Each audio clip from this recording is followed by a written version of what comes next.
Olá Papi Blue, olá Mami Blue, você continua conversando comigo sobre modalidades de obrigações e o nosso papo agora é sobre a obrigação de fazer, nossa terceira modalidade. Já tratamos sobre a obrigação de dar coisa certa, sobre a obrigação de dar coisa incerta, tratamos agora sobre a obrigação de fazer, desempenhar uma atividade, cumprir uma tarefa. A isso nós chamamos de obrigação de fazer. Quando a obrigação de fazer é cumprida, simplesmente se extingue. Aliás, quando ela é cumprida, como eu sempre digo, né, não tem porque ter direito na parada, porque afinal de contas não tem conflito.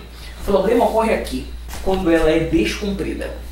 Quando a obrigação de fazer é descumprida, temos que separar duas situações, duas formas de descumprimento. Lembra quando você aprendeu comigo sobre a obrigação de dar coisa certa, onde eu disse: se for descumprida das duas uma, ou a perda ou a deterioração? Pois é, aqui também existem duas espécies, existem duas formas de descumprimento. Temos o descumprimento da obrigação pessoal e impessoal. Temos que saber o que significa cada uma. Tem um tipo de obrigação de fazer chamada pessoal, também chamada de personalíssima, também chamada de infungível. Você achava que infungível era só para bem? Não. Tem a obrigação de fazer infungível. Também chamada de intuito persona. Se escreve diferente de como se fala, tá? Intuito persona. Esse tipo de obrigação pessoal, personalíssima, é aquela que interessa o que vai ser feito e quem vai fazer. O que será feito e quem vai fazer. Quer dizer, não interessa só algo ser cumprido, tem que ser cumprido por aquela pessoa. Por exemplo, show de alguém, mesmo que vá ao cover, não interessa, tem que ir o artista. Olha, por exemplo, você contrata aqui, ó, a banda Noiantes. Tá vendo aqui, ó, a banda que eu toco. Aqui, ó, tem minha foto aqui, tá vendo aqui, ó, tá vendo aqui? Se for outra banda tocar as nossas músicas, pode até tocar melhor, mas não é Noiantes. Então a isso significa, a isso damos o nome de obrigação pessoal. E temos um outro tipo de obrigação de fazer, chamada impessoal. Impessoal ou não personalíssima ou fungível. É aquela onde só importa o que será feito. Não interessa quem vai cumprir a tarefa. Então imagina, por exemplo, quando você viajou de avião da última vez, você poderia me dizer o nome do piloto? Só interessava ir do ponto A ao ponto B com segurança, né? Não interessa quem. Imagine que você contrata um helicóptero, né? Para ir do ponto A para o ponto B. Tá vendo aqui? Se você contrata lá o helicóptero com o táxi aéreo, interessa para você o nome do piloto? Não. Você só quer um piloto hábil, experiente, que te leve do ponto A para o ponto B em segurança. Esse tipo de obrigação é chamada de obrigação impessoal, não personalíssima. Pois bem, cada uma delas, a pessoal e a impessoal, vai ter um regime de descumprimento. Quando a obrigação é personalíssima e é descumprida sem culpa do devedor, resolve-se, acabou. Então o credor não é mais credor, o devedor não é mais devedor, ninguém deve mais nada para ninguém, se houve pagamento adiantado, devolve o dinheiro, acabou. Isso é chamado de resolve-se, resolução. E se houve culpa, perdas e danos.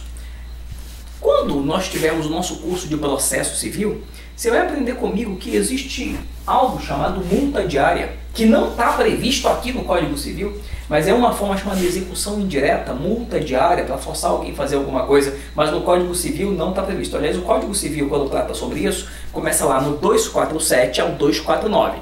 247 ao 249. Então, a obrigação descumprida, se for personalíssima, sem culpa, resolve-se. Com culpa, perdas e danos, segue exatamente aquela fórmula geral que você aprendeu comigo antes da obrigação de dar coisa certa. Agora, aqui temos uma controvérsia. Obrigação impessoal, porque a própria redação do código dá aso a duas interpretações. Se uma obrigação é impessoal, concorda comigo que é impossível ela ser descumprida sem culpa? Porque veja, se por um acaso o piloto do helicóptero não pode cumprir a tarefa, então é empresa de táxi aéreo contrata outro piloto, não interessa quem é. Se por um acaso o piloto do avião não pôde guiar o avião, contrata outro piloto. Então veja, tecnicamente não existe descumprimento sem culpa. Note aqui que tem uma linha tracejada. Tá vendo aqui? Então eu sou daquela parte da doutrina que diz que não há descumprimento sem culpa. Nosso código não deixa claro se o sem culpa aqui é para essa obrigação ou é para essa aqui, não resta dúvida. Mas se o seu examinador é daquela linha que acha que há descumprimento sem culpa na obrigação impessoal, de novo, se o seu examinador, se o seu professor, alguém da sua banca, é daquela linha que sempre pode haver descumprimento sem culpa, mesmo em obrigação impessoal, aqui, resolve-se. Inclusive no mesmo artigo que trata daqui, que resolve-se. Agora, se há descumprimento de obrigação impessoal com culpa, que na minha opinião é a regra, sempre vai ser com culpa, por causa dele, nem que seja por negligência, porque não contratou outra pessoa,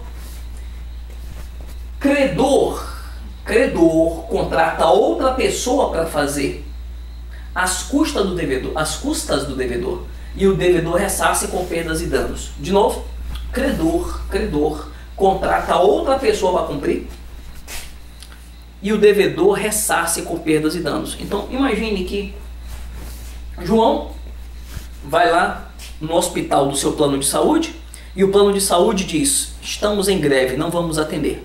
O que ele faz? Ele vai no hospital de outro plano de saúde, paga do próprio bolso o valor e depois se ressarce junto ao plano original dele com perdas e danos. Veja, se não for urgente, ingressa com a ação antes.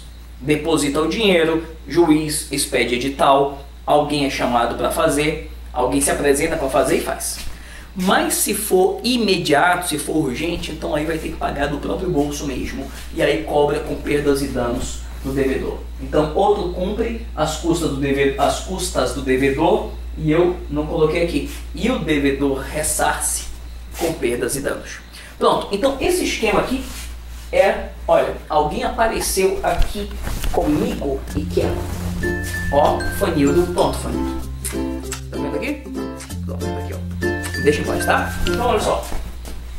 A obrigação de fazer, portanto, tem esse esquema aqui.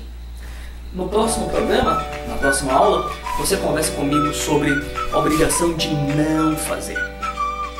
Dever de abstenção. É isso.